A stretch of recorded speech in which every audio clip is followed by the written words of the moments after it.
Итоги и новые ориентиры образования озвучили сегодня работники профессионального образования на пленарном совещании в Якутске.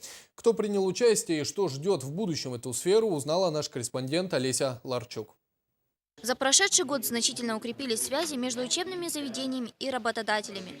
Также реализуется программа повышения квалификации работников образования. В ежегодном совещании приняла участие глава Федерального департамента подготовки рабочих кадров Наталья Золотарева. Ключевая цель в данной стратегии поставлена перед системой следующее.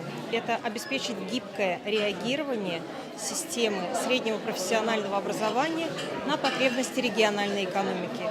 Дело в том, что техникумы колледжа максимально должны быть настроены на потребности региональной экономики и изменяться в соответствии с ее изменениями.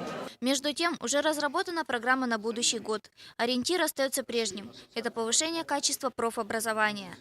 Очень важным, мы считаем, одной из важнейших задач на будущий год, так же как и в прошедшие периоды, это повышение качества образования.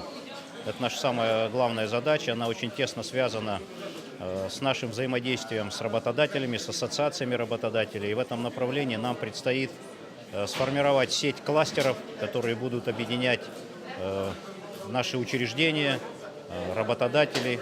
Выставка, подготовленная 45 учебными заведениями Якутии, стала демонстрацией достижений. Вся экспозиция состоит из работ, которые сделаны самими студентами. Мы представляем, самое главное, это опыт тех народов, которые живут у нас в республике, это традиции, которые мы сохраняем, приумножаем. Мы представляем якутский национальный кисломолочный продукт тар зрелый.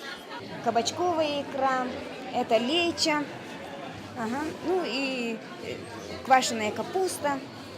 Все, что есть, все, что мы собрали, из этого мы и заготовили. Олеся Ларчук, Дмитрий Сергучев, НВК «Саха», Якутск.